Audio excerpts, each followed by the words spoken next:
ყოველდღე ორშაბათიდან პარასკევის ჩათვლით.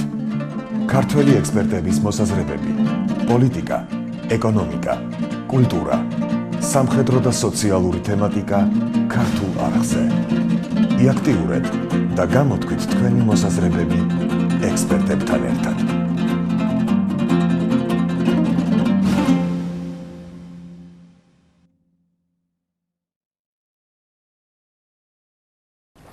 მივესალმეთ ჩვენ ტელემაყურებელს და პირველ რიგში მინდა უგმესმალობა მოუხადო ტელეკომპანია ქართული არხის ხელმძღვანელობას და პირადად მამა გიორგის რომ მოგვეცა საშუალება დღეს განვაგრძოთ დამოუკიდებლობის კლუბის ეგიდით განხორციელებული სადისკუსიო სერიალების ციკლი და დღეს გვინდა შევეხოთ ისეთ აქტუალურ და მნიშვნელოვან თემატიკას რომელიც მართლაც ძალიან პრობლემატურია, მართლაც აქტუალურია და საქართველოსთვის მას გააჩნია საკმაოდ მნიშვნელოვანი საქართველოს მნიშვნელოვანი როლი, როგორც ქვეყნის სახელმწიფოებრივი განვითარების კუთხით. ეს თემები ეხება რეგიონალური უსაფრთხოებისა და გეოპოლიტიკის თემატიკას. დღეს ჩვენ მომსწრენი გავხდით იმაზე თუ რა დაძაბული ფონი არსებობს, გეოსტრატეგიული ფონი არსებობს საქართველოს უახლოეს საზღვრების ფარგლებში. საუბარია აი ბოლო დროს განვითარებული უკრაინაში განვითარებული ტრაგიკული მოვლენები. მართალია უკრაინა უშუალოდ არ ესაზღვრება სახმელეთო სივრცით საქართველოს, მაგრამ ჩვენ გვაქვს საზღვაო აკვატორიის უშუალო ურთიერთობები, უშუალო საზღვრები და რა თქმა უნდა უკრაინაში განვითარებული პროცესები და მოვლენები პირდაპირ კორელირდება საქართველოს არსებულ მდგომარეობასთან. ამავე დროს საქართველოს ასევე მნიშვნელოვანია თვითონ რეგიონალურ კონტექსტში არსებული პროცესები, საუბარია კავკასიის რეგიონალური უსაფრთხოების პრობლემატიკა, რომელიც ფაქტიურად 21 საუკუნეში გახდა ერთ-ერთი ყველაზე უმწვავესი და საკმაოდ კონფლიქტებით დახუნძლული სამწუხარო არეალი, გეოსტრატეგიული არეალი. ზმიგნევ ბჟეჟინსკიმ სწორედ კავკასიის რეგიონს და მასთან მიმდებარე სხვა ტერიტორიას უწოდა ევრაზიის სამხრეთ მდებარე ევრაზიულ ბალკანეთიც კი უწოდა ამ სივრცეს და შესაბამისად სამწუხაროდ აი ამ ევრაზიულ ბალკანეთის ასე ვთქვათ ტიპოლოგია ჯერაც აქტუალური და საკმაოდ პრობლემატურია სოფლიო საზოგადოებისათვის. ეხლა უშუალოდ რომ შევეხოთ იმ თემატიკა განმორცოთ უშუალოდ როლი თუ რა როლი ეკისრება საქართველოს როგორც ლოკალურ მოთამაშეს, ანუ საქართველოს სახელმწიფოებისათვის რა როლი ენიჭება გეოპოლიტიკური ცვლილებების პროცესებს, როგორც გლობალურ, რეგიონულ და ლოკალურ დონეებზე, ალბათ საჭიროა დავიწყოთ და განვიხილოთ ის ტკივნეული თემა, რომელიც ეხება სწორედ უკრაინის თემას. ამასთან მე მინდა წარმოგიდგინოთ ჩემი კოლეგა, ჩემი მეგობარი, ასევე დამოუკიდებლობის კლუბის წევრი კავკასიის რეგიონალური უსაფრთხოების ინსტიტუტის ხელმძღვანელი, ცნობილი ქართველი კონფლიქტოლოგი ბატონი საშა რუსეცკი, რომელიც ამავე დროს არის კავკასიის საერთაშორისო უნივერსიტეტის ასოცირებული პროფესორი.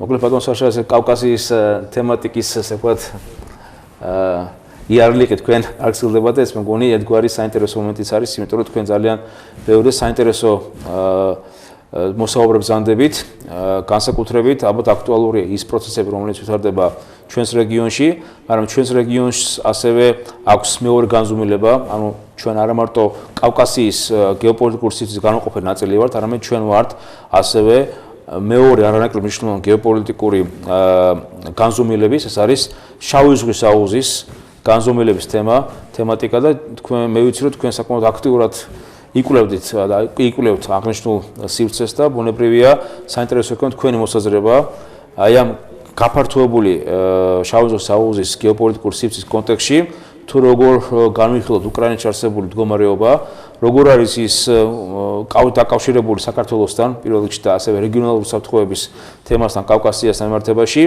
და რამდენად არის ეს შავი ზღვის აუზის სივრცე მიბმული ისეთ მნიშვნელოვან სუბრეგიონთან, როგორც არის ბალკანეთი, კავკასია, უშუალო შავი ზღვის აუზის არეალი და ამავე დროს მიმდებარე ტერიტორიები, საუბარია ხმელთაშუაზღვისპირეთი, როგორც ბალკანური მოდელის კუთხით და აქეთ კასპიისპირეთის არეალი.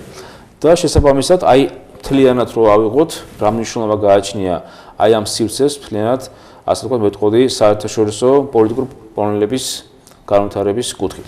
დავიწყოთ ალბათ უკრაინის არსებულ სიტუაციით, იმიტომ რომ ჩვენ ვერ დავრჩებით გულგრილი, ბუნებრივია იმ პროცესებით და იმ ტრაგიკულ მოვლენებით, რომელიც უკრაინაში განვითარდა და დღესაც ფაქტიურად აი ამ წუთებშიც ვითარდება სიტუაცია. პირველ რიგში მე უშუალოდ ჩვენი კლუბის სახელით და მინდა მოგუწოხარება გამოვხატო იმ ქართველი მოქალაქის დაღუპვასთან და მის ოჯახს მინდა მოგუწოხარება გამოუცხადო, რომელიც დაიღუპა კიევში ამამდე ხნის უკან და შესაბამისად, იმიტომ რომ ნებისმიერი ადამიანის სიკვდილი განსაკუთრებით ჩვენი მოქალაქის ეს რა თქმა უნდა არის ერთგვარი დიდი საშინელება, დიდი ტრაგიკული მოვლენა. მიუხედავად იმისა, რომ სწორედ აი ამ გარემოებით ფაქტიურად ეს ესე იგი უკრაინაში შექმნილი განვითარების პროცესები უშუალოდ ჩვენ შეგვეხო, იმიტომ რომ ჩვენი მოქალაქე დაიღუპა ამ მოვლენების დროს. დავიწყოთ ალბათ და განვიხილოთ ალბათ ეს ვთქვათ თავაზობთ ასეთ ფორმატს, რომ უკრაინა, რა ხდება დღეს უკრაინაში? რასთან გვაქვს ჩვენ საქმე? ეს არის გეოპოლიტიკური თამაშების ეპიცენტრი. ეს არის დაუშვათ იგივე უშუალოდ კონფლიქტური კერა, რომელსაც გააჩნია პოლიტიკური, სოციალური ასპექტი. ეს არის ასე ვთქვათ კონფლიქტური არეალის ახალი გამოვლინება, რომელსაც ცდილობენ წარმოაჩინო ზოგიერთი ასე ვთქვათ, მე მგონი მკვლევარი და ყოველ შემთხვევაში აი რაღაცნაირად ტენდენციები თითქოს იკვეთება, აი საუბარი მაქვს იგივე ყირიმის პრობლემასთან დაკავშირებით და იგივე რეგიონალიზაციის ასე ვთქვათ კლივაჟი, რომელიც დღეს შეიმჩნევა დასავლეთ უკრაინასა და სამხრეთ უკრაინას შორის არსებული მკვეთრად პოლარიზირებული ურთიერთობებიდან გამომდინარე და ბოლოს ფაქტიურად უკრაინა არის სამოქალაქო ომის ზღვარზე. აი მაინტერესებს თქვენი აზრი ბატონ საშა და შესაბამისად ჩვენ შეგვიძლია განვიხილოთ ეს მოვლენები. დიდი მადლობა მოწვევისათვის სტუდიაში. მეც შევუერთდებოდი თქვენ იმ წუხილს უკრაინის მოვლენებთან დაკავშირებით, მიუსამძიმებდი როგორც დაღუპული ჩვენი თანამოქალაქის ოჯახს, ასევე მე მინდა ასე ვთქვათ მიუსამძიმო მთელ უკრაინელ ხალხს. განსაკუთრებით მინდა აღნიშნო ის, რომ საქართველოში ჩვენი მოსახლეობის საკმაოდ სერიოზულ ნაწილს წარმოადგენენ ეთნიკური უკრაინული წარმოშობის ჩვენი მოქალაქეები. ალბათ წარმოგიდგენიათ რა დღეში არიან ისინი, როდესაც უყურებენ აი ამ მოვლენებს უკრაინაში. ასევე მე მინდა განსაკუთრებით აღნიშნო იმ ადამიანების მდგომარეობა დღეს, ვინც მუშაობს საქართველოში უკრაინელები დაწყებული დიპლომატიური კორპუსიდან. ძალიან მეგობრული ურთიერთობები გვაქვს ჩვენ უკრაინის საელჩოსთან საქართველოში და ყოველივე თანამშრომელთან საელჩოსი.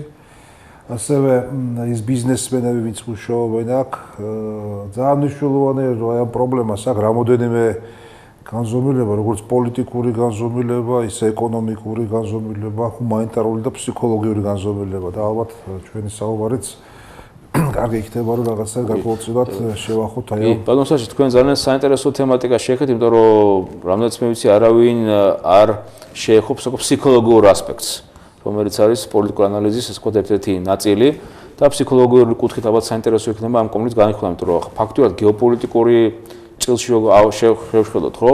დღევანდელი საერთაშორისო პოლიტიკური ცენტრიზმით დაკავშირებული კვადროპოლარული მოწყობის კუთხით იკვეთება ეს ტენდენცია პოლარობის კუთხით, საუბარია ამერიკის შეერთებული შტატები, ევროკავშირი, რუსეთი და ჩინეთი. აი ეს 4 ძირითადი ეთყოდი მოთამაშე სოფლიო პოლიტიკურ სისტემის, რომლებიც დღეს აყალიბებენ გეოპოლიტიკურ წესრიგის კონტურებს. ყოველ შემთხვევაში ასეთ მიდის ტენდენციები და სხვა შორის უკრაინაშიც დაფიქსირდა აი ამ 4 ასე ვთქვათ აქტორის ურთიერთგადათამაშების ტენდენცია და ფაქტიურად დღეს უკრაინა გადაიქცა სოფლიო პოლიტიკური მთავარ ეპიცენტრად და აი ამ გეოპოლიტიკურ კონტექსტში რა თქმა უნდა ის რომ მომენტი რომ დაკავშირებულია ხა ევრაზიული ბლოკი პირველად რა ვიღოთ ხა რუსეთი და ჩინეთი ერთის მხრივ და პლუს ევროატლანტიკური ბლოკი ევროკავშირი და ამერიკის შეერთებული შტატები მეორე მხრივ და მათ შორის არსებული ერთგვარი ჭიდილი ანუ სოფლიო წესრიგის განვითარებისათვის. ახლა შემთხვევით არ არის რომ იანუკოვიჩის ხელისუფლება რომელიც დღეს ცდილობს რომ შესაბამისად სიტუაცია როგორმე ასე ვთქვათ ხელში ჩაიგდოს და გაამყაროს და უკვე ფაქტიურად უკრაინა არის ერთგვარი ავტორიტარული ხისტი ავტორეჟიმისა ტენდენციები უკვე იკვეთება სამწუხაროდ. თუმცა რა თქმა უნდა კიევში და უკრაინაში არსებული პროცესები რა თქმა უნდა სამხრივად და ცალსახად ალბათ არ უნდა იქნას წარმოჩენილი. ბუნებრივია აქ ორივე მხარის გარკვეულწილად შეიძლება გამოიკვეთოს ეგრე ბრალელობას და გარკვეულწილად ის მომენტი რომ შესაბამისად ორივე მხარეს ანუ ოპოზიციას და მართლ პოლიტიკურ ძალას უნდა გამონახოს საერთო ენა კონსენსუსი რომ შესაბამისად უკრაინა არ გადაიქცეს მე ვიტყოდი ახალი ცეცხლმოკიდებულ არედა კიდეთ რამაც დიდი შეიძლება პრობლემა შეუგროს არა მარტო დაუშვათ იგივე თვით ამ სივრცეს რომელსაც პოსტსაბჭოს სივრცე არამედ საუბარია ევროპული უსაფრთხოების განზომილებაზეც ხო რაც ევროკავშირის რეალურ შეშფოთებას იწვევს და ფაქტობრივად კონფლიქტი დაიწყო სწორედ იმ გამომდინარე რომ უკრაინის ამჟამინდელმა ხელმძღვანელობამ უარი განაცხადა ევროინტეგრაციის კურსის განვითარებას და აქედან გამომდინარე სწორედ ალბათ ის მომენტი რომ გეოპოლიტიკა გასაგებია რასაც არის წარმოდგენილი გასაგებია დაუშვათ იქ სახელმწიფოში არსებული პოლიტიკური სისტემა რამდენად ტყიფია და რამდენად მოწყვლადია მაგრამ აი საინტერესო ფსიქოლოგიური ასპექტი ამ კონფლიქტის აი თქვენი ვიცით ფსიქოლოგიურ ასპექტზე თუ ვისაუბრებთ ხო პირველ რიგში მე მინდა აღვნიშნოს რომ ჩვენ ასეთი ცუდი ჩვევია რომ ესე იგი რთული სისტემები თუ კონფლიქტის რთული სისტემები დაყოლს ჩვენ ასე ვთქვათ დუალურ სისტემამდე ანუ ასე ვთქვათ ორ მხარემდე რა საერთოდ ეს ექსპერტს ეშლება როდესაც კონფლიქტს აღწერს ესე იგი ორი მხარის იმიტომ რომ რეალურად მონაწილე სუბიექტები არის ბევრი და შესაბამისად მხარეებიც ბევრია ანუ ყოველ მხარეს შეიძლება რამოდენიმე სუბიექტი იყოს ჯერ ერთი მხარე არ არის აუცილებელი რომ იყოს ორი ხო და გარდა ამისა ყოველ მხარეს შეიძლება ასე ვთქვათ წარმოადგენდეს n რაოდენობით სუბიექტი სხვა ტიპის სხვა სახეობის შესაბამისად როდესაც ჩვენ უკრაინის პრობლემებზე ვსაუბრობთ ბუნებრივი არის რომ ის თუ რაც ხდება უკრაინაში პირველ რიგში არ არის დამოკიდებული იმ ადამიანებზე ვინც დღეს უკრაინის დედაქალაქის კიევის ცენტრში არიან და მის მიდამოებში ბარიკადების ერთ მხარეს თუ მეორე მხარეს არამედ დამოკიდებულია იმ გეოპოლიტიკურ ძალებზე რომლებიც დღეს პრაქტიკულად წყვეტენ ბედს უშუალებელი ტერიტორიულად ვიძახი ესე იგი ქვეყნის უკრაინის ბედს და ვერ წყვეტენ ამ უკრაინის ბედს ესე იგი პრობლემა მდგომარეობს იმაში რომ ჩვენი საერთაშორისო სისტემის უსაფრთხოებაზე თუ ვილაპარაკებთ ხო საერთაშორისო სისტემა იმყოფება კრიზისში და ეს ამ კრიზისის გამოხატულება მდგომარეობს იმაში რომ ესე იგი ის ცენტრები გეოპოლიტიკური ცენტრები რომელიც თქვენ აღნიშნეთ იქ შეიძლება ასევე დავამატოთ სხვა შეიძლება ნაკლები კალიბრის მოთამაშე მაგრამ მოთამაშეები რომელიც ზეგავლენას ახდენენ უშუალო რეგიონალური აქტორები და არარეგიონალური აქტორები ასე ვთქვათ აი ეს მოთამაშეები ვერ თანხმდებიან და მათ არ გააჩნიათ კულტურა შეთანხმების მეორე ფსიქოლოგიური ასე ვთქვათ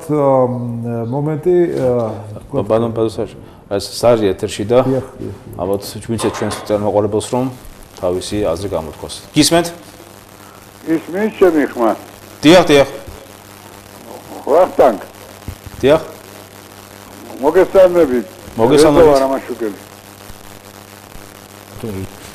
უ ბატონეზო გამარჯობა ბატონეზო მე მინდა თემას შევეხო დიახ ესე იგი იქამდე მიდის ჩვენი ყოფილი ეგრეთ წოდებული პრეზიდენტის უხამსო საქციელი რომ ბედავს კიდევ ესე იგი რომ იქიდან მოძღროს ხალხი ერთი სული აქვს მაგ უბედურებს რომ აქაც დატრიალდეს ის უბედურება რაც უკრაინაში ხდება მე პირდაპირ ვაცხადებ ამას ვის ეწვის ახლა გული დასავლეთში მაინტერესებს ძალიან ხალხი იქ სისხლისგან იცვლება და არც რუსეთი იღებს ხმას როგორც საჭიროა ისე და არც დასავლეთი ესე იგი მაგათმა პამპერსები წაუღონ ბებიამისებს ბოდიში გამოთქმისთვის ეს არ არის ნორმალური საქციელი სადაც ფეხი დადგეს მაგათმა იქ მიიტანეს სისხლი და უბედურება ამას პირდაპირ ვაცხადებ ვისაც უნდა ამას ეწყინოს ეს არის ჩემი დაკვირვება ამიტომ დროა რომ ჩვენ თავზე ვიფიქროთ და ისე მოიქცეთ რომ აქ არაფერი არ განვითარდეს იმიტომ რომ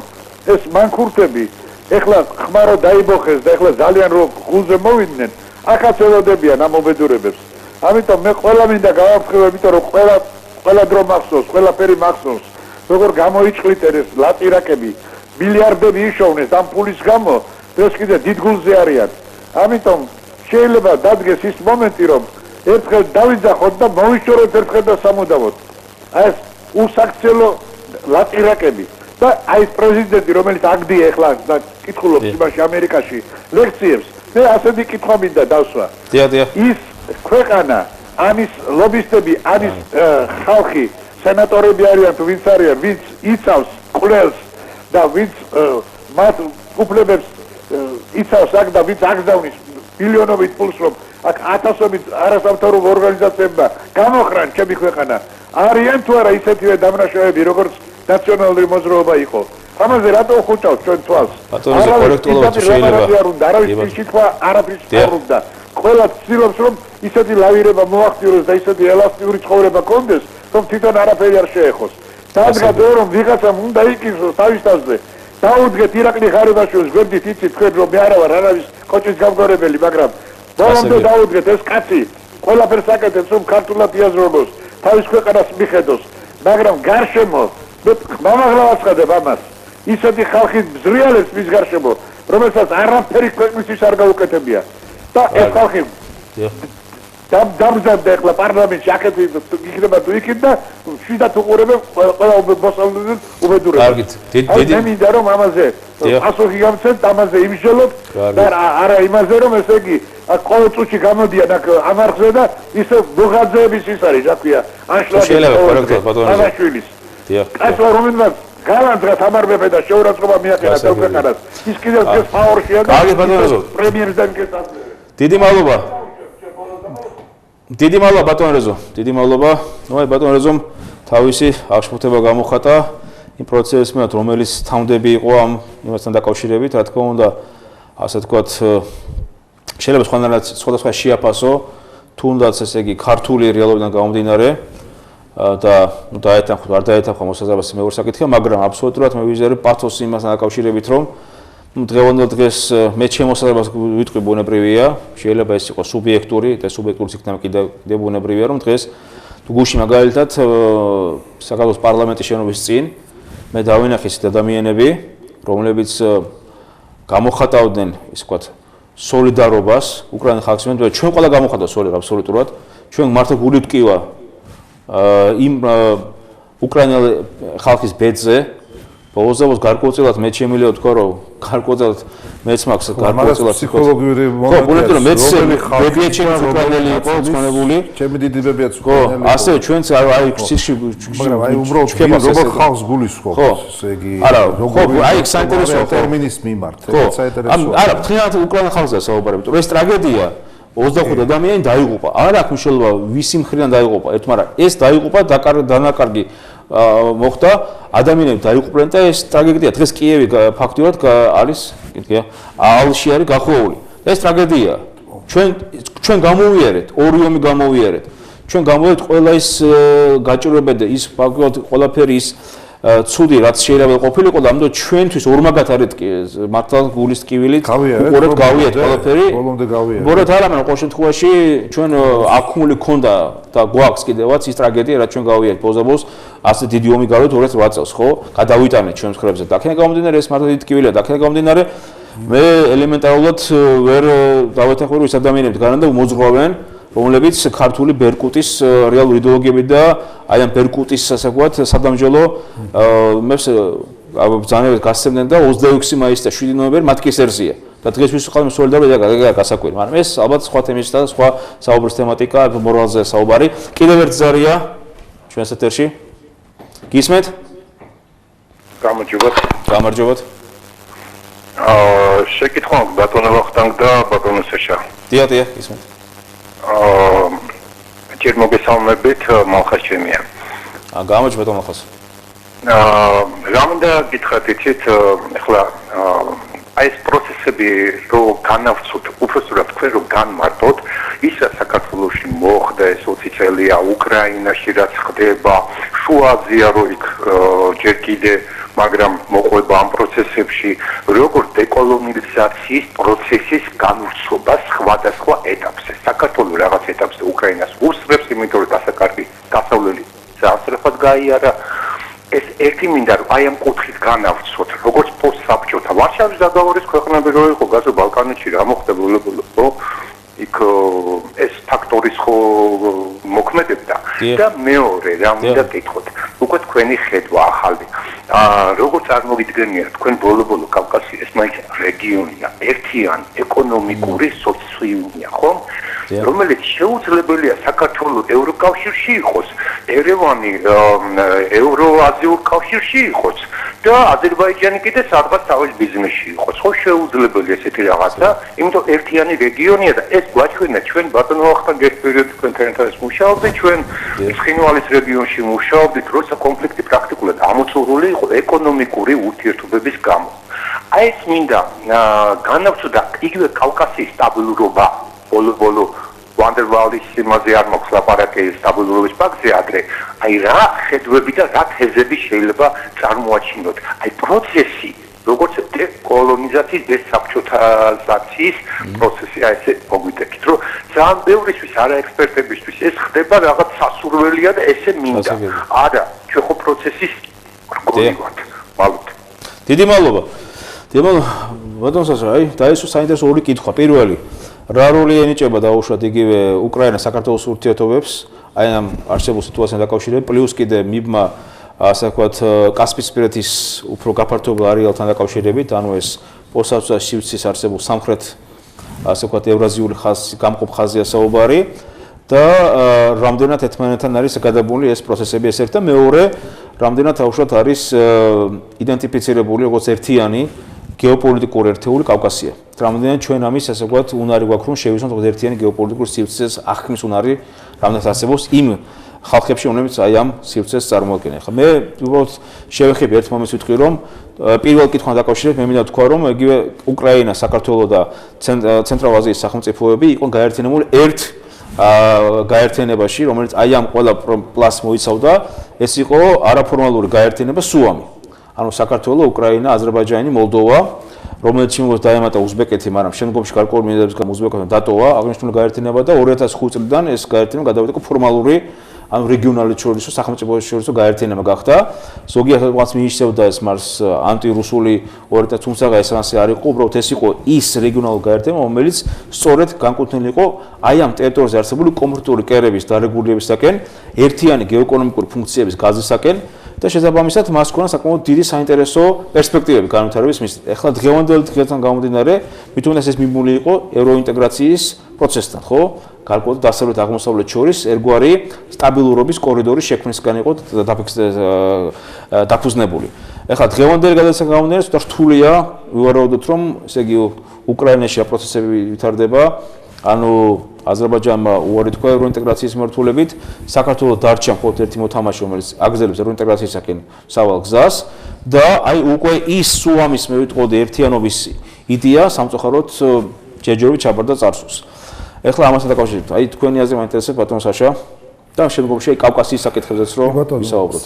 ნუ დავიწყებ ბატონო ბალხაზი სწორად აღნიშნა რომ ჩვენ აღწეროთ ის მოვლენები, რაც ხდება უკრაინაში, რაც ხდებოდა საქართველოში და ღმერთმა დაიფაროს რომ მოხდეს აწი. უფრო დიდი განზომილების პროცესის გარკვეული ნაწილი არის და არც თუ გადაბმული, არამედ ერთი პროცესი, ერთ პროცესს წარმოადგენს, თქვენ ძალიან სწორად აღნიშნეთ ეს გუამის სივრცე, გუამის სუამი, ასე ვთქვათ, ქართულად სუამი, რუსულად გუამი, მაგრამ ძალიან ცუდი შთაბეჭდილება ამ რუსული ტერმინისგან გუამი, ხო, ესე ვთქვათ, პოლიტიკური გუამი, ნამდვილად პოლიტიკურ გვამად გადაიქცა ეს გაერთიანება, იმიტომ რომ მენეჯმენტი მართვა აი ამ, ასე ვთქვათ, პროცესის იყო მეტად სუსტი. და შესაბამისად ჩვენ ძალიან ბევრი რამ დავკარგეთ, რომ აი ესეთი წარმონაქმნი ვერ გავავითარეთ და ალბათ ერთ-ერთი პრობლემა ამ წარმონაქმნის განვითარების იყო ის, რომ ის არ იქმნებოდა როგორც საკუთარი სივრცის თავდაცვის სისტემა, არამედ ასრულებდა გარკვეულ უშუალოდ გეოპოლიტიკურ ფუნქციას და გარკვეული გეოპოლიტიკური აქტორებისთვის იყო მისაღები, გარკვეულისთვის არა, ზოგისთვის კატეგორიულად არ იყო მისაღები, ისე როგორც აღმოსავლეთ პარტნიორობა არ არის მისაღები, მაგალითად ჩვენ ჩრდილოეთ მეზობლისათვის, იმიტომ რომ ისინი განიხილავენ, მოსკოვი განიხილავს ამას, როგორც მათ საწინააღმდეგოდ ორგანიზებულ უშუალოდ ანტანტის, ახალი ანტანტის ახალი ანტანტის ბოლოს პერიოდში აი რო გამო უკრაინის პროცესები, სიტყვა ეს ვთქვათ, რომელიც გასაგებია, რომ გარკვეულზე იმართება გარე აქტორებიდან გამომდინარე. აი ამ კონტექსტში ხო არ იყო გამართულებული უკრაინის კონფლიქტი, რომ დაუშვათ აი ეს მიმართულება როგორმე ყოფილიყო ან დაგშობილი ან დაბლოკილი. კაი, ევროინტეგრაციაზე გასაგებია. მაგრამ აი ამ სიტყვაზე ან გაერთიანების ტორპედირებისაკენ ხო არ იყო მართული ეს მცდელობები. გარკვეულწილად ხო შეიძლება ევროკავშირის არა, მე ვამბობ იგივე ჩვენი მეზობელიდან და მეზობელის სახელმწიფოდან გამომდინარე. საქმე ყოველივე ჩვენ მეზობელს გააჩნია თავისი ინტერესები და ვერავის ვერ აუგრძელა რომ კონდეს თავისი ინტერესები. სხვა არის ის რომ რა სპეციფიკით ხასიათდება ეგრეთ წოდებული სუამის ქვეყნების ჩამონათვალი, ხო? ეს პრაქტიკულად არის ბუფერული ტერიტორია ორ სამხედრო პოლიტიკურ ბლოკს შორის. შესაბამისად, ესე ვთქვათ, ორი სამხედრო პოლიტიკური ბლოკი იბრძვის ყველანაირი მეთოდით იმისთვის, რომ რომელი ბლოკი დაუგმო შეტანილმა მოსკოვის, ასე ვთქვათ, თავმჯდომარეობით და ხელმძღვანელობით ეგრეთ წოდებული ედეყება და ეს არის უშუალოდ ნატოს ბლოკი, ბუნებრივი ორი, ასე ვთქვათ, ძირითადი მოთამაშე აქ სამხედრო პოლიტიკური თვალსაზრისით არის ეს. შესაბამისად, ორი ეს ბლოკი იბრძვის იმისთვის, რომ რეალური ზეგავლენა იქონიოს აი ამ რეგიონში. ბუნებრივი არის ის პროცესი, რომ ამ რეგიონის ქვეყნების მოსახლეობის განწყობები აი ამ ორი ბლოკის მიმართ სხვადასხვა მიზეზების და გამო არის სხვადასხვანაირი. ანუ მოსახლეობის ერთი ნაწილი სიმპათიებით არის ერთის მიმართ, მოსახლეობის მეორე ნაწილი არის მეორე. ანუ პრაქტიკულად ყველა ეს ქვეყანა წარმოადგენს გახლეჩილ საზოგადოებას. იდეოლოგიური თვალსაზრისით გახლეჩილ საზოგადოებას. Divided society, ესე ვთქვათ, პოლიტოლოგიაში ცნობილი ტერმინი, ხო? ესე იგი ეს გახლეჩილობა იდეოლოგიური კონტექსტით ხშირად ემთხვევა, ესე იგი ეთნიკურ საზღვარს, გახლეჩილობის, ლინგვისტურ საზღვარს, კონფესიონალურ საზღვარს, როგორც მაგალითად ყარაბაღში, ხო? ასე რომ ესე იგი სიღრმე აი ამ დაძაბული უშუალოდ კონფლიქტური ესე ვთქვათ პრობლემის არის სხვადასხვა სიმაღლეზე, სხვადასხვა სიტუაციაში. ამიტომ ესე იგი ის რომ უკრაინაში დღეს ნაწილი მოსახლეობის ერთ მხარეს არაორიენტირებული და ნაწილი მეორე მხარეს, ეს კი არ არის პრობლემა. პრობლემა მდგომარეობს იმაში, რომ პოლიტიკურ უმცირესობას არსებენ პატივს. არსეს პატივი ერთ პოლიტიკურ უმცირესობას და ეს პოლიტიკური უმცირესობა გახდა აგრესიული. თუ დაუშვათ სხვა ეს პოლიტიკური უმცირესობა, რომელიც დღეს არის აგრესიული, მოახვალ ხელისუფლებაში, დაახლოებით ისიც ალბათ ესე მოიქცევა. იმიტომ რომ ამისი გამოცდილება გარკვეული არის და ჩვენც გქონდა ისტორიულად უახლოეს ისტორიაში ეს გამოცდილება. რატო? იმიტომ რომ უკრაინას, საქართველოს, აზერბაიჯანს, მოლდოვას და ზოგიერთ სხვა ჩვენ ასე ვთქვათ ყოფილ საბჭოთა სივრცის ქვეყნებში ქვეყნის მოსახლეობაში დარჩენილია და გამტკიცებული არის ბოლშევიზმის აზროვნება. ან ყველაფერი მე, ან არაფერი. ესე იგი, ეს არის მაქსიმალიზმი და ეს არის პოლიტიკური ექსტრემიზმი. ბატონ საშა, ესე გაგიცნობთ, თქვენ რო ახსენეთ უმცირესობთან დაკავშირებით. თქვენ რამდენად შეგიძლიათ თქვათ, რომ დაუშვათ ევროინტეგრაციის მომხრე ძალები არიან დღეს უმცირესობაში ამ ეტაპზე ხა პრინციპში როგორც შევამახოთ ხა ნარინჯის რევოლუცია, როცა გამოვიდა მილიონ ადამიანი და შესაბამისად მოხდა ტრანსფორმაცია ხელისუფლების ეხლანდელი პროცესებში ფაქტიურად ახლა 200-300 ადამიანი გამოვიდა მაიდანზე და ჩვენ ვხედავთ როგორი ერთწლოვნება არსებობს საუბრად მოხასაგებია დასავლეთ უკრაინის პოზიცია გასაგებია ნუ ცენტრალურ უკრაინაშიც ასევე წარმოჩნდა გარკვეული მომენტი. აი თქვენ რამდენად ეთქვათ რომ ისინი უმცირესობაში არიან თუ შეიძლება ესე წარმოვიჩინოთ. კი რა თქმა უნდა ევროატლანტიკური ინტეგრაციის ამაზე თქვა სამწუხაროდ ეს რეალობაა უკრაინაში, მაგრამ აი ევროპულ ინტეგრაციაზე საუბარი. კი ბატონო, ჯერ ერთი შევთანხმდეთ იმაზე რომ უმცირესობა ტერმინი ეს არის პირობითი ტერმინი. კი, აი და ეს არის ტერმინი, რომელიც პრაქტიკულად არა რაოდენობრივ მიმახასიათებელი არის მოვლენის, არამედ ესე იგი ხარისხობრივ მიმახასიათებელი. ანუ შეიძლება რომ მოსახლეობა იყოს უმრავლესობაში, რაოდენობრივად, მაგრამ პოლიტიკური თვალსაზრისით იყოს უმცირესობაში. ესე იგი, ეს ერთი. მეორე ის რომ დაუშვათ აბსოლუტურად გეთანხმებით არა მხოლოდ უკრაინასთან მიმართებაში, არამედ საქართველოს და კავკასიის რეგიონთან მიმართებაში, ჩვენ რომ დავიწყეთ 2001 წელს შევთქვით კავკასიის რეგიონის უსაფრთხოების ინსტიტუტი და მოვიწვიეთ დიპლომატები აზერბაიჯანიდან, სომხეთიდან და საქართველოსთან პირველი ფორმატი დიპლომატიური ფორმატი იყო არაფორმალური შეხვედრების.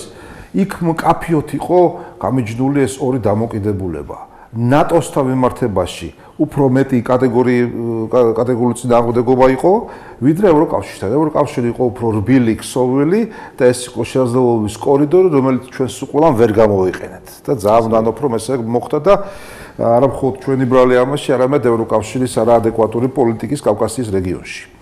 ესე იგი, თუმცა ევროკავშირი მაქსიმუმად გააკეთა ახლა იყო წარმომადგენელი ევროკავშირის კავკასიის რეგიონში, ბატონის წემლები თუ არ ვშტები იყო გამოყოფილი დაუშვათ ტასის პროგრამა, რომელიც ასე მოიცავდა. სემებამდე ბევრად უფრო ეფექტური იყო მოღვაწეობა ევროკავშირის პირველი წლები. ევროკავშირი არ მხოლოდ ასე ვთქვათ, სამხრეთ კავკასიის ზოლში მოღვაწეობდა, არამედ ჩრდილოეთ კავკასიის მიმართულებითაც, სახელმწიფო ლადი კავკასიის მიმართულებითაც გარკვეული პროექტების დაფინანსებაც დაიწყეს, მაგრამ აი არარბილი პოლიტიკა და ის შეცდომები რაც იყო, მოგვიყვანა იქამდე, რომ გამოიწვია ჩრდილოეთ მეზობლის გაღიზიანება და შესაბამისად ჩაკეტა ყველანაირი საზღვაო და კომუნიკაცია. ესე იგი, ჩვენ არჩევნის წინაშე ვართ.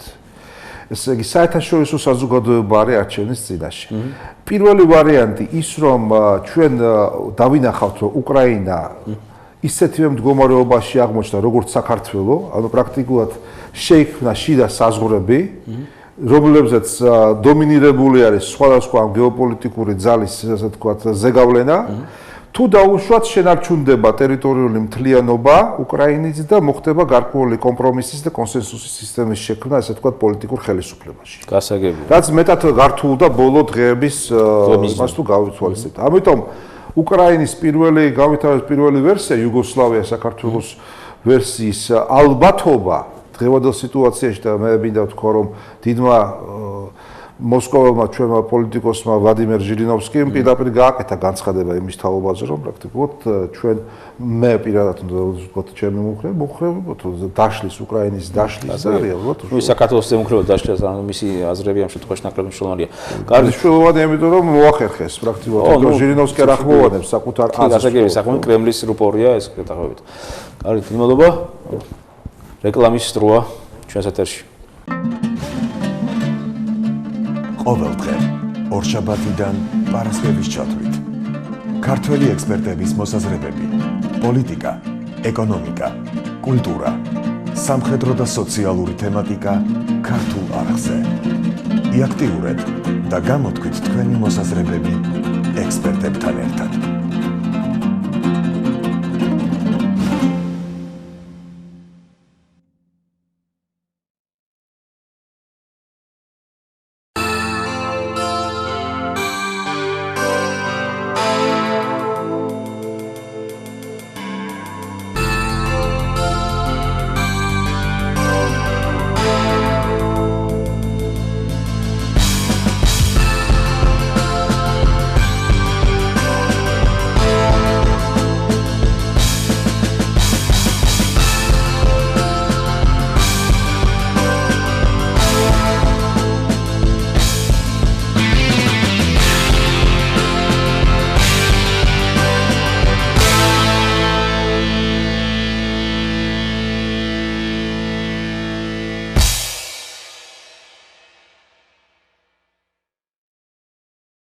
ფსიქოლოგია ახალგაზრდა, მაგრამ სწრაფად განვითარებადი მეცნიერებაა.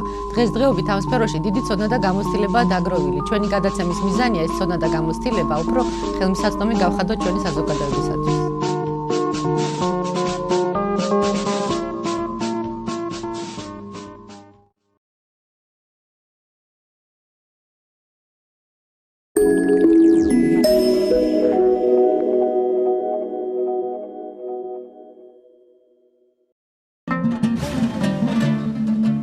ყოველდღე ორშაბათიდან პარასკევის ჩათვლით.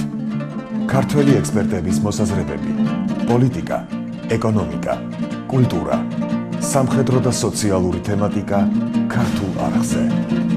იაქტიურეთ და გამოთქვით თქვენი მოსაზრებები ექსპერტებთან ერთად.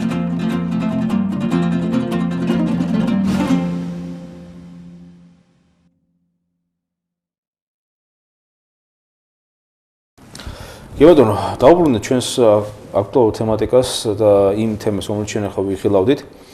როცა ჩვენ საუბრობთ იგივე აი ამ ზოლზე, რომელიც ეხება სუამის დილემა თუ პრობლემა, უკვე პრობლემა თუ დილემა, ესეც შეიძლება ვთქვათ, ეს პირდაპირ უკავშირდება ისეთ აქტუალურ გეოპოლიტიკურ თემას, როგორც ევრაზიული სივრცე, რომელიც კლასიკურ გეოპოლიტიკაში ალბათ ბუნებრივია მაკინტერის თეორიიდან ცნობილია, რომ ევრაზიის სივრცე წარმოადგენდა ერთგვარ მთავარ, ასე ვთქვათ, სოფლიო წესრიგის განსაზღვრელ ეპიცენტრს, ხო? თავის დროზე აქ საუბარი იყო დღევანდელი ევრაზიული სივრცე ასოცირდება ყოფილ პოსტსაბჭოთა სივრცეს პლუს ჩინეთი, რომელიც ეს კლასიკური მაკინტერის თეორიის მიხედვით წარმოადგენდა ერთიან მნიშვნელოვან არეალს, ხო? ეხლა რამდენად შეკრული იყო ეს არეალი ციომის პერიოდში გასაგები იყო, ანუ ყოველ შემთხვევაში კომუნისტური იდეოლოგიით მოხდა შედუღებება, ასე ვთქვათ, ევრაზიული სივრცისა და ჩინეთის შორის და ჩვენც აი ამ, ასე ვთქვათ, დუღაბში ეგ ვთქვათ, მოვეკეცით ყველა შორის დღეს აი 19 თებერვალი, ასევე ისოცილდება საქართველოს ისტორიასთან. ანუ ამ პერიოდში დაიწყო კოჯორთან მიმდინარე საბრძოლო ოპერაციები ქართულ ეროვნულ არმიასა და შემოჭრილ ბოლშევიკურ ინტერვენტებს შორის თბილისისათვის და ბუნებრივია, რომ აქედან იწყება, შეიძლება ვთქვათ, ევრაზიული სივრცის განვითარების ეტაპები, ასე ვთქვათ, როგორც თქვიან, ბოლშევიზაციის პროცესი და შემდგომი თანხმდები 70-იან წლიანი კომუნისტური დიქტატი. აი, დღევანდელი პერსპექტივებით, როგორ შევაფასებთ ევრაზიის სივრცეში არსებულ პროცესებს და მათ შორის არსებულ გეოპოლიტიკურ დინამიკას, იმიტომ რომ ევრაზიის სივრცე კვლავ რჩება სოფლიო პოლიტიკის ეპიცენტრად, კიდევ მინდა ერთხელ ხაზი გაუსვა და უკრაინის არსებული სიტუაცია ვითარება ამის უტყუარი დამადასტურებელი ფაქტია. აი, რა არის დღეს ევრაზიული გეოპოლიტიკური სივრცე? დღესაც კი ფაქტიურად უკვე თქვენ ახსენეთ ბლოკური დაპირისპირება, რომელიც არსებობს ევროატლანტიკურ და ევრაზიულ სივრცეებს შორის, რამდენად დაუშვათ ევრაზიული სივრცე წარმოადგენს იმ და ასე ვთქვათ, მე ვიტყოდი ერთი აქტორის გავლენის ქვეშ არსებულ გაერთიანებას და არა დაუშვათ ერთიანი, სიტყვა ეს ვთქვათ, თანასწორუფლებიანი ერების თუ ხალხებს შორის არსებულ ერთხელ კონგლომერატს. ან სიტყვა ეს ვთქვათ, ახლა იგივე ავიღოთ ახლა უკრაინელი და ქართველი ხალხი, ასე ვთქვათ, იბრძვიან დამოუკიდებლობას მოიპოვეს შესაბამისად დღეს ახალი საფრთხების წინაშე აღმოჩნდით. ხო, აი, რამდენად ხდება რომ ერთი მხარე, ამ შემთხვევაში ფედერაცია ცდილობს მონოპოლიაზე გაუკეთოს ევრაზიულ სივრცეს და იქ გახადოს თავისი დომინანტობის მომენტი, იგივე როგორც დღეს პუტინის კრემლის რეჟიმი ახორციელებს და იგივე ცდილობს რომ დააბრუნოს, ანუ სოფლიო ცივი ომის რეციდივისაკენ. აი, თქვენი აზრი ამას დაკავშირებით? ხო, ნუ მოკლედ გეოპოლიტიკურ მოდელირების კუთხეში შეხვდა. შეიძლება ახლა ევრაზიულ სივრცეს და ზეგავლენას ევრაზიულ სივრცეში, ეს ზეგავლენა იწყება ისე ფსიქოლოგიური თამაშებით, თუ ვინ უფრო კარგად მოიხმარს ამ ტერმინს.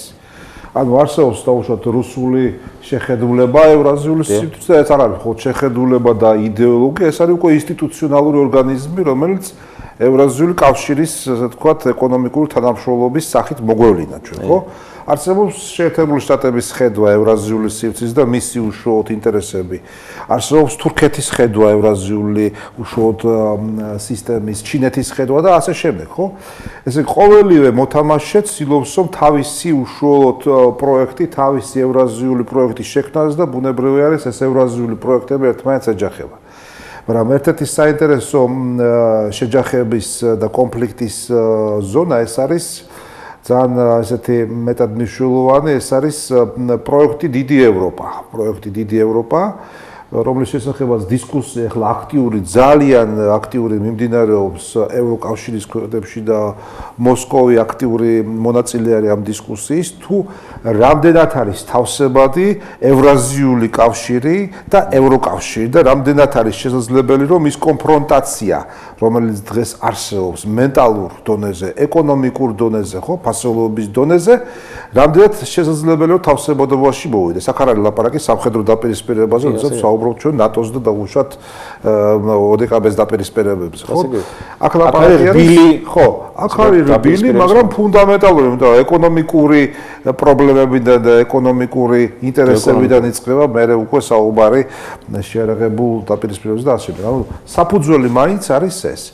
მე ვფიქრობ, რომ საქართველო ამ შემთხვევაში ძალიან საინტერესო გეოგრაფიულ მდგომარეობაში იმყოფება, იმიტომ თუ ჩვენ გავიაზრეთ ეს დიდი ევროპის სისტემა ფუტურისტული თუ ვთქვით, რომ ესე იგი ოდესღაც იარსებებს რაღაცა სივრცე და მოხერხდება ევროკავშირის და ევრაზიული კავშირის ესე ვთქვათ ინტერესების თანხმობა და ერთი სისტემის შექმნა, საინტერესოა რომ საქართველო თავსდება ზუსტად შუა წერტილში აი ამ გეოგრაფიული ესე ვთქვათ კონტინენტალური სივრცის. შესაბამისად ეს არა მხოლოდ გეოგრაფია არის, ეს არის გარკვეული პასუხისგებლობაც იმ პროცესებზე და ის როლი, რომელიც შეიძლება საქართველოს მიკისოს. საქართველო არ არის მოგეხსენებათ მხოლოდ კავკასიის ან შავი ზღვის რეგიონის ქვეყანა, საქართველოს ცენტრი არის კასპიეს შავი ზღვის ბასეინის ცენტრი არის, ხო? ესე იგი, როგორც ჰორიზონტალური, ისე ვერტიკალური გადაკვეთების ცენტრი იმყოფება, ვერტიკალური და ჰორიზონტალური გადაკვეთის ცენტრი იმყოფება და შესაბამისად ძალიან დიდი და მნიშვნელოვანი როლი შეიძლება მოიპოვოს საქართველოს მოახლოეს გეოპოლიტიკური საყრდენის ამიტომ რა არის ჩვენთვის საინტერესო და მნიშვნელოვანი აქ? აი დღევანდელი რეალობებიდან ვიმსჯელოთ მხოლოდ ან ჩვენი წარსული და ვიმსჯელოთ თუ ვიფიქროთ თუ როგორი გეოპოლიტიკური მოდელირება შეიძლება იყოს ყველაზე მომგებიანი საქართველოსთვის და ისე ვიფიქროთ რომ ეს ჩაჯდეს საერთაშორისო აქტორების ასე ვთქვათ ინტერესებში, ხო? ჩვენ პატარა ქვეყანა ვართ, ჩვენ არ გვაჩნია რეალურად ისეთი ეკონომიკური ან სამხედრო პოლიტიკური რესურსი, რომელიმეს გაუტოლდეთ, მაგრამ ეს არის ის, ჩვენ უნდა ვიფიქროთ. დამოუკიდებლობაზე საერთოდ საუბარი იწყება დამოუკიდებელი აზროვნებით. თუ მე არ შემიძლია ვიაზროვო და არ შემიძლია შექმნა ინტელექტუალური პროექტი, მე არც ეკონომიკური და არც პოლიტიკური დამოუკიდებლობის ღირსი არა ვარ. ჩვენ შეგვიძლია ვიმუშაოთ, შევქმნათ, ასე ვთქვათ, ესეთი ინტელექტუალური პროექტი და ჩვენ შეგვიძლია მოვიპატიჟოთ აი ამ პროცესში სხვები. მით უმეტესად ეს სხვები მუშაობენ ჩვენს გარეშე. უკრაინის გარეშე მუშაობენ, ანუ ჩვენი ბედი წყდება არა თბილისში და კიევში, ჩვენი ბედი წყდება დღეს სხვა ქვეყნებში და სხვა უშუალოდ გეოპოლიტიკურ ცენტრებში. ჩვენ როდესაც ვლაპარაკობთ საერთოდ აქტორებზე, ჩვენი სახელმწიფო დღეს პრაქტიკულად არ არის აქტორი გეოპოლიტიკური თამაშების. ისე როგორც უკრაინა არ არის აქტორი. ჩვენ უფრო ვართ მსხვერპლი გეოპოლიტიკური დაპირისპირების, ხო, ასე ვთქვათ, ვიდრე მონაწილე. მე კამათი მაქვს კოლეგებთან დაუშვათ 2008 წლის ომთან დაკავშირებით, რომ საქართველოს რუსეთის ომი იყო, ბუნებრივი არის, იყო კომპონენტი საქართველოს რუსეთის ომის, მაგრამ ეს იყო ნატოს და რუსეთის ფედერაციის დაპირისპირება და საქართველოს მაშინ პრეზიდენტმა მედოპიტაბი განაცხადა, რომ ჩვენ საქართველოში ვიმოვიდით ჩრდილოატლანტიკურ ალიანსო, ხო? ეს მისი განცხადებაა, თუ არ ვშტები, შარშან განაცხადა ერთ-ერთ ინტერვიუში. საქართველოს არის მსხვერპლი ამ ყველაფრის, ამ ისევე როგორც უკრაინა და ისევე როგორც აი ამ სივრცის სხვა ქვეყნები. ამიტომ ჩვენ ერთი არის რომ გქონდეს, ასე ვთქვათ, ეროვნული უსაფრთხოების პოლიტიკა და მეორე აი ამ სივრცის რეგიონალური უსაფრთხოების მიუხედავად იმისა, თუ რაც ხდება ამ ქვეყნებში, დრო არის რომ კიდევ ერთხელ ჩვენ დავაყენოთ საკითხი თანამშრომლობის. და კიდევ ერთხელ გავიაზროთ ის, რომ აი ეს ბუფერული ქვეყნები, რომლებიც აღმოჩნდნენ აი ამ ვითარებაში და ამ სიტუაციაში, განსაკუთრებულ ყურადღებას უნდა მოითხოვდნენ, ესე იგი საერთაშორისო უსაფრთხოების სისტემისაგან. და ესეთი სისტემა უნდა შეიქმნას, სადაც თვითონ ამ ქვეყნების უსაფრთხოებაც იქნება დაცული. და არ იქნება კონფრონტაციის ზონად ეს, არამედ კორიდორი იქნება, დერეფანი იქნება შესაძლებლობის, თანამშრომლობის შესაძლებლობის და რა დაპირისპირების უშუალოდ სივრცე. ბატონ საშა, ახლა თუ ესე ვივარაუდოთ, რომ ესეთი ორგანიზაცია შეიქმნას, სისტემა შეიქმნას, პრინციპში ეს სისტემა პრინციპში არსებობს, ხო? ეს რო ავიღოთ, ხო? ინსტიტუციონალურ კუთხით, მე მაქვს საუბარი ევროპაში უსაფრთხო თანამშრომლობის ორგანიზაციის სახით. EUTOS ბუნებრივია EUTOS-ზე საუბარი, სადაც ფაქტიურად იგივე აქ წარმოდგენილია როგორც ევრაზიული მთავარი მოკავშირეები, ასევე წარმოდგენილია ევროატლანტიკურ სივრცეში მოთამაშეები და ბუნებრივია შესაბამისად ერთიანი ევროაზიული და ევროატლანტიკური სივრცის, ასე ვთქვათ, ვანკუვერიდან, ასე ვთქვათ, ვლადივოსტოკამდე, აი ეს ერთგვარი გეოპოლიტიკური მოდელი, როგორც ისე ვთქვათ, არის მოქმედი და ჩვენც ვნახეთ, რომ ასე ვთქვათ, იქ არის έτσι ვთქვათ, კონსენსუსის პრინციპზე არსებული გადაწყვეტილება მიიღება, თუმცა ამ სამწუხაროდ ამ კონსენსუსის პრინციპმა ფაქტიურად ითამაშა ძალიან ცუდი როლი საქართველოს ახლოს წარსულში, საუბარია რუსეთ-საქართველოს ომზე, სწორედ მას შემდეგ რაც რუსეთი ფაქტიურად გამოუცხადა ვეტო, დაადო ვეტო, რომ EUTOS გაეგზელებინა თავისი სამშვიდობო მისია, რომელიც მას ჰქონდა ასე ვთქვათ, წარმართული იგივე ცხინვალის რეგიონის მიმართ, სწორედ ამ მისიის დასრულებისთანავე ფაქტიურად შეიქმნა საომარი ვითარება და ფაქტიურად განხორციელდა ის ომი, რომელიც მომსწრებით უშუალოდ ჩვენ ვიყავით და რა შედეგებიც მოიტანა, ეს ალბათ ჩვენ ასე ვთქვათ, საერთოდ ჩვენ ამათ საერთაშორისო საზოგადოება იყო ამის მომსწრე, ხო? აი ამ კონტექსტშიც შეგვიძლია გამოვიხილოთ, აი როგორი ტიპის სისტემა შეიძლება, აი EUTOS ვარიანტი. ეხლა საუბარია რომ EUTO უნდა დაბრუნდეს და შესაბამისად და გაიხსნა საქართველოში ასე ვთქვათ მისია და შესაბამისად EUTO-მ გააძლიეროს თავისი პოზიციები არა საქართველოში, არამედ იგივე მთლიან ასე ვთქვათ რეგიონულ დონეზე, საუბარი კავკასიის რეგიონულ მასშტაბებში. იმიტომ რომ EUTO-ც აქტიურად მონაწილეობს მთიანი ყარაბაღის კონფლიქტის დარეგულების პროცესში, ხო? აი ამ კონტექსტში როგორ შეიძლება განვიხილოთ? ეუთოს როლი დაუშვათ ახლოს პერიოდში დროს. იმ უნივერსიტეტში სადაც ჩვენ ერთად თავშობთ კავკასიის საერთაშორისო ურთიერთობების უნივერსიტეტში, იქ შეიქმნა მთელი ინფრასტრუქტურა.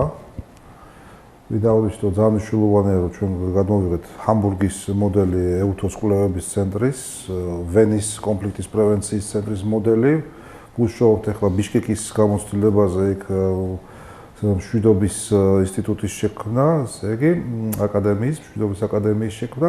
ანუ ინსტიტუციონალური დაბრუნება ეუთოსი კავკასიაში და საქართველოში უნდა მოხდეს. ოღონდ ეს შეიძლება მოხდეს იმ შემთხვევაში, თუ იქნება გათვალისწინებული შეცდომები, რაც იყო დაშვებული და რატომაც ეუთომ დაკარგა ყველანაირი, თქვათ, შესაძლებლობები რეგიონში. სამართლით დაკარგა, შეიძლება ასე ითქვას, 2008 წელს, იმიტომ რომ ეუთოს მართლა გააჩნია უნიკალური რესურსი.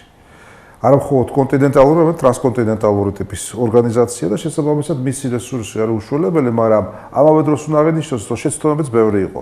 მიუხედავად ამისა, არის ძალიან საინტერესო მოვლენა, ეს არის 2015 წელს აღინიშნება ეუთოს, ესე იგი 40 წლისთავი.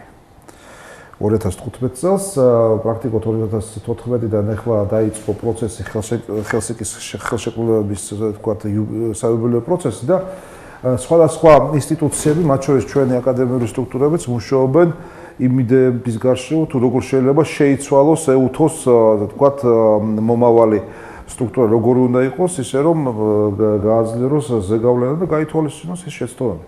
მე ვფიქრობ, რომ თქვენ სწორედ აღნიშნეთ, რომ ეს საერთაშორისო ორგანიზაცია ძალიან მნიშვნელოვანია. ეს არის აუცილებელი, მაგრამ არასაკმარისი პირობა იმისთვის, რომ დამყარდეს ეს ფორმატი. მე არ გამოურიცხავ იმას, რომ გუამის რაღაც ფორმატი ხო შეიძლება ამოტივტივდეს გარკვეული სახით. ძალიან საინტერესო ქვეყანა არის ყაზახეთი, მაგ თვალსაზრისით, მიუხედავად რომ ყაზახეთი გარკვეული სისტემის ნაწილი არის, მაგრამ ყაზახეთის სხვადასხვა ბოდიში გაწყვეტინებით ალმატის დეკლარაციის, მაგრამ ევრაზიული იდენტობისა და ერთიანობის იდეა წამოვიდა არა რუსეთიდან, არამედ ყაზახეთიდან. ნურსულტან ნაზარბაევის იდეა ერთიან ევრაზიული სივრცის დაფუძნების შესახებ, ხო, ასე ვთქვათ. ნუ იმიტომ რომ მიუხედავად იმისა, რომ ყაზახეთს ბევრი წარმოიდგენს როგორც აზიურ სივრცის ნაწილს, ყაზახეთის გარკვეული ტერიტორია, ბევრი ავტორის ჩათვლით არის ევროპული უშუალოდ ტერიტორია, კლასიკური გაგებით, თუ აღარ ვილაპარაკებთ დიდი ევროპის გაზომილებაზე, იგივე ეუთოს პანევროპულ ორგანიზაციაში გაწევრიანებული არიან დანარჩენი ქვეყნების კასპიის რეგიონის. ხო, ეს არ უშუალოდ მათ რომ ესე იგი 50 ქვეყანა. ხო. კიდევ გამომდინარე ის რომ თქვენ გუამი ახსენეთ და იმ გუამის გამოცოცხლება შესაძლებელია. სულ ამ გუამის გამოცოცხლება, ოღონდ ახალი სული უნდა ჩაუბეროთ და ახალი ფუნქცია უნდა დავაკისროთ მას, როგორც ბუფერული სისტემის. ამიტომ ბუფერული სისტემის არა რომელსაც ერთი საზღვარი აქვს, არამედ რომელსაც მინიმუმ ორი საზღვარი აქვს. ეს თვითონ საზღვრის აღქმაც, ხო, ეს ფსიქოლოგიური კონტექსტია და საუბრის დასაწყისში თქვენ უკრაინა ახსენეთ და ჩვენ დამოკიდებულება. როდესაც საქართველოს პარლამენტი ერთი წელი გავა მალე რომ ღებულობს ასე თქვა დეკლარაციას იმის თაობაზე მოსაზღვრე ქვეყნებს აღნიშნავს ვინ არის და არ საუბრობს უკრაინაზე როგორც მოსაზღვრე ბულგარეთზე, რუმინეთზე, ხო? საზღვაო აკადემიის კუთხით. ეს ნიშნავს რომ ჩვენ ვფიქრობთ რომ საზღვარი არის მხოლოდ ის რაც არის ხმელეთით და ზღვის საზღვარი არ აღიქვება როგორც საზღვარი. ეს არის ფსიქოლოგიური პრობლემატიკა ჩვენი აღების ვინ არის ჩვენი მეზობელი და ვინ არ არის ჩვენი მეზობელი რეალურად. ანუ სამეზობლო პოლიტიკის განსაზღვრა ხო მეტად მნიშვნელოვანი ფაქტორია. და ალბათ ეს შეცდომა ჩვენ საგარეო საქმეთა სამინისტროში იქნება ადეკვატურად. მე მგონი ეს ისტორიული სამწუხაროდ ის არის ისტორიული გამოცდილების წარი გამოცდილების მომენტი, იმიტომ რომ საქართველოს ოდითგანვე რატომღაც არ აქვს საკუთარ თავს თალასოკრატულ ანუ ზღვის ტიპის სახელმწიფო და მიუხედავად იმისა, რომ ჩვენ უშუალოდ საზღვარი ანუ სანაპიროები უშუალოდ ვართ შავი ზღვის აუზის განუყოფელი ნაწილი საკუთრით ჩვენთან სამწუხაროდ ეს თალასოკრატიული და საზღვაო ასე პოტენციალი ნაკლებად იყო განვითარებული ხო? ბოლომდე ვერ დაგეხმაროთ იმ ბავშვი რომ ესე იგი საქართველოს აღქმოდა როგორც ორ ზღვას შორის არსებული ქვეყანა. ხო, ნუ ეს თუ დროზე გავითვალისწინებთ იგივე მე-18 საუკუნის დიდების ისაკი. რა თქმა უნდა, ეს და ნუ მე ახლა საქართველოს სხვადასხვა სახით არსებობდა ისტორიის განმავლობაში და სხვადასხვანაირად იყო მისი ჩართულობა პრაქტიკულად ზღვის კულტურაში. მოთ ახლა კომუნიკაციებს მაგალითად რო ავიღოთ კომუნიკაციებს პოლონეთთან კრაკოვთან ესე იგი მე-18 საუკუნის წლებში და უფრო ადრეც ესე იგი საქართველოს ამყარებდა ზღვით. ზღვით ამყარებდა და არა უშუალოდ ხმელეთით. სხვადასხვა ქართული ელჩების ტრაექტორია მოძრაობის ასეთი იყო, იმიტომ რომ ნაკლებად ემუქრებოდა თქვათ უსაფრთხოების საინტერესო ის არა ქვია. ანუ ესე იგი აი ეს ზღვის ელემენტი, ნუ მე ახლა ჩვენი კომუნიკაციები, უძველესი კომუნიკაციები, თქვათ ჩრდილოეთ აფრიკის ქვეყნებთან საერთოდ ხმელთაშუა ზღვის კულტურებთან, ბეზონს ცივილიზაციასთან პერსპექტივა მაქვს თვალსაჩინო ბევრია რომ ჩვენ არ გავხმეთ მხოლოდ ხმელეთზე და თქვათ მოვიდგოთ ესე თქვათ კოსტუმიც ასე რომ მე ოპტიმისტურად ვარ განწყობილი მიუხედავად იმისა თავარი ისევ და ისევ მათო ვახტა არის ესე თქვათ ის რომ აი ეს საერთაშორისო საზოგადოება უნდა აღიაროს ჩვენ არ უნდა ვეძებოთ ხო დამნაშავეები ან ბარიკადების ორივე მხარეს რა როგორც საქართველოში ისე იქ ხო საერთაშორისო საზოგადოება მოთამაშეებს ჩვენ უნდა ვაგებინოთ პასუხი იმაზე თუ რაც ხდება ამ რეგიონებში ისინი არ უნდა გვევლინებოდნენ ჩვენ როგორც ესე იგი მხოლოდ და მხოლოდ ჰუმანიტარული მისიების წარმომადგენლები. ეს არ არის ესე, არ შეესაბამება სიმართლეს, იმიტომ რომ ისინი არიან მოთამაშეები, ისინი არიან კონფლიქტის მხარეები უყოლად. ამიტომ ესე იგი ჩვენი ამოცანა არის რომ მოლაპარაკებების მაგიდასთან დავსვათ ისინი ვის შორისაც არის რეალური კონფლიქტი, ვის შორისაც არის გლობალური და გეოპოლიტიკური დაპირისპირება. ეს ჩვენი სტრატეგიული ინტერესი არის. როგორ ახორციელებს ამას დაუშვათ ჩვენი ეს ხელისუფლება, წინა ხელისუფლება თუ როგორი იყო დინამიკა, ამას შეგვიძლია ვისაუბროთ. ეს საინტერესოა. ახლა ჩვენ პრინციპში გადავდივართ კიდე საინტერესო თაგეცხა პრინციპში ჩვენ უკვე პატარა დრო გვშება საუბრისას, მაგრამ აი ბოლო ნაწილში ალბათ რა საინტერესოა განვიხილოთ, ახლა ჩვენ განვიხილოთ პრინციპში გლობალური ანალიზი გავაკეთეთ სოფლიოს პროცესებთან დაკავშირებით, გადმოვიდეთ რეგიონალურ ასე ვთქვათ უსაფრთხოების პრობლემაზე ვილაპარაკეთ და ახლა ვილაპარაკოთ ალბათ გავამახვილოთ ყურადღება ეროვნულ პრიორიტეტებზე, ხო? ეროვნულ უსაფრთხოების გარემოზე. როგორც დიდი ამბობდა ჩვენი თავი ჩვენ უნდა გვეყოთ ესო, ხო? და ეს აქტუალური იყო მე-19 საუკუნეში საქართველოს არ ქონდა სახელმწიფოებრივი იდენტობის სამწუხაროდ აი ესე იგი არც მენტალური და არც კონკრეტული გამოხატულების არეალი, ხო? იგივე ცარიზმ რუსეთის იმპერიაში ჩვენ ვიყავით გუბერნიებად გაყოფილი, ხო? ტიფლისის გუბერნია, ასე ვთქვათ, ქუთაისის გუბერნია და ნუ შესაბამისად კიდე არსებულ აი ამ სივრცეებში ვიყავით განფენილები და ბატონო სოხუმსკი ოლქი. ხო, და სოხუმსკი ოლქი, ხო, სოხუმის ოლქი უაცრავად. და სწორედ 21-20 საუკუნეში პირველად ჩამოყალიბდა სახელმწიფოებრივი გაერთიანების სტიმული გაგვიჩნდა, მაგრამ ესეც ფაქტიურად ჩაიფარცხა. ხო, ბუნებრივი და ბალტიისპირიდან განსხვავებით ჩვენი სახელმწიფო მხოლოდ 3 წელს გასტანა, მართალია სახელმწიფო ელემენტები საბჭოთა ასე ვთქვათ იმპერიაში იყო, მეც საქართველოს გახდა საბჭოთა იმპერიის დამფუძნებელი. ერთიანი ამერიკავკასიის ხო სამი ქვეყანას ერთად ან ერთიანი ამერიკავკასიის სოციალისტური ფედერაციისთან ერთობლიობაში მაგრამ რა ხმარსულთურნე ეს ეპოტაჟის ან კონსტრუქციის კუთხით მაგრამ როგორც ესეთი სახელმწიფოებრიობის ახლა გაგვიჩნდა მე-20 საუკუნის ბოლოს ხო და 21 საუკუნეში ჩვენ შევიდეთ როგორც დამოუკიდებელი სახელმწიფო მაგრამ დღევანდელი პირობები რამდენად როგორი ეროვნული საფრთხოების გარემო როგორი ჩვენ ეროვნული საფრთხოების ეროვნული ინტერესების კლასიფიკაცია და საითკენ მივისწრაფით. აი ეს მოკლედ თუ რამდენად შეიძლება ჩვენ ჩამოვყალიბოთ. მოკლე ანალიზი დღევანდელი სიტუაციის. მოკლე რა ახლა, როდესაც ჩვენ უსაფრთხოებაზე ვსაუბრობთ, ხო, ესე იგი უსაფრთხოების დოქტრინა და უსაფრთხოების კონცეფცია უნდა მომდინარეობდეს იმ საფრთხეებისაგან, რა საფრთხეებიც ჩვენ გვემუქრება. და ესო დავადგინოთ პირველ რიგში, რომ დავადგინოთ ის თუ ვინ ვართ ჩვენ. თუ ყოველდღე ჩვენთაგან იფიქრებს რომ მე ვარ ჩვენ და ის არ არის ჩვენ და ესე იგი რაც უფრო ნაკლები იქნება ის არა ჩვენ მით უფრო კარად ვიქნებით ჩვენ ანუ მე ხო ესე იგი არაფერი ჩვენ არ გამოგვივა ხო მე გულისხმობ ჩვენ პოლიტიკურ სპექტრს რომელიც წარმოადგენს რეალურად გახლეჩილ საზოგადოებას ვინმეს მოსწონს ეს თუ არ მოსწონს ეს ასია და გახლეჩილობის პარამეტრები ეს არ არის მხოლოდ მოსკოვსა და დასავლეთ შორის დაპირისპირება, არამედ სხვადასხვა უშუალო ეს დილემა ორად ბიპოლარული საზოგადოების, ხო? არსებობდა დაუშვათ პოსტ საბჭოთა პერიოდში იყო დაუშვათ ჩვენ ვიყავთ გახლეჩილ სამოქალაქო ომის პირას, ანუ ზიადისტები და დაუშვათ იგივე სახელმწიფოს თუ რა თქმა უნდა წარმომადგენლების შემდგომში მოხდა დაუშვათ იგივე 9 წლიანი მმართველობამ ასევე მოახდინა დიდი პოლარიზება, ხო, საზოგადოების სოციუმში, ხო? ან პირობითად დავავყოთ ახლა მიშა საკაშვილის აპოლოგეტები, რეჟიმის აპოლოგეტები და მისი მოწინააღმდეგე მხარე, რომელიც ასევე და ბოლოს ჩვენ გქონდა სამწუხაროდ ეს მე ვიტყოდი ეგრეთ წოდებული კოაბიტაციის მომენტი, რომელიც ბიპოლარული ხელისუფლება, ხელისუფლებიდან პოლიტიკურ დონეზე, ხო? ეს წლის განმავლობაში აბსოლუტურად გაურკვეველი პოლიტიკურ ველში ცხოვრობდით, ხო? ანუ პრაქტიკულად საკაშვილის პოლიტიკური მონოპოლია, ანუ პოლიტიკური ერთუჯრედიანი სისტემა გადაიცა ეგრეთ წოდებულ კოაბიტაციურ ცრუ ორუჯრედიან სისტემად, არა სრულყოფილ ორუჯრედიანად, ხო? ანუ ორუჯრედიან სისტემას, რომელიც თავისუფლების ხარისხი მეტად არის შეზღუდული.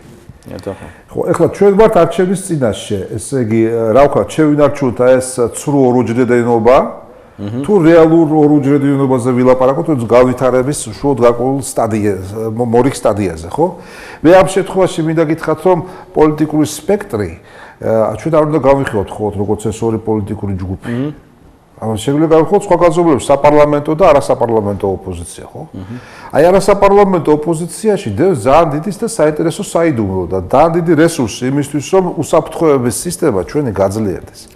ანუ ჩვენი უსაფრთხოების სისტემა ვერანაირად ვერ გაძლიერდება, თუ ჩვენ დავიწყობთ იმაზე, რომ გავდევნოთ პოლიტიკური მეთოქე მთლიანად, ესე კი, ანუ გავდევნოთ პოლიტიკური მეთოქე. ესე ვთქვათ, პოლიტიკური მართვის სისტემიდან, პარლამენტიდან მაგალითად, არა პირიქით ყველანაირი ძალა უნდა ვიხმაროთ იმის, რომ შევოვიყვავოთ ამ პოლიტიკურ სისტემაში. თუ არ დაგვემართოს ის, რაც ხდება დღეს კიევში. და რაც ხდებოდა აქ. ანუ პოლიტიკური სისტემის სიმდგრადე დამოკიდებული არის ლეგიტიმურობის ხარისხის დონეზე.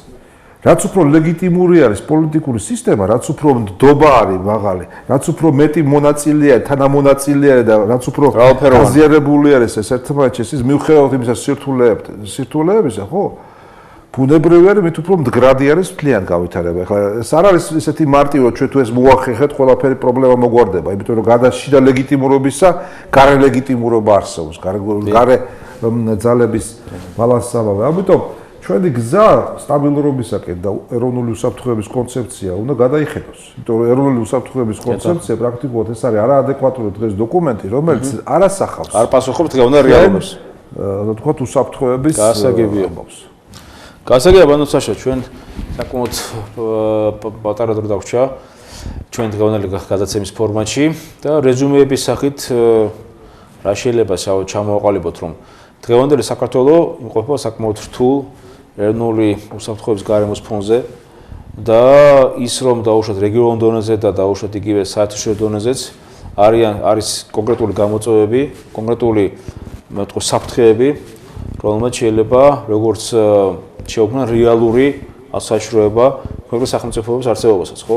მათ შორის იგივე უკრაინაში არსებული პროცესები უშუალოდ პირდაპირ ხდება კორელირდება საქართველოს გეოპოლიტიკურ ვითარებაზე, გეოპოლიტიკურ ბედზე და ამ კუთხით ბატონო ეკონომიკურზეც და ავიცი.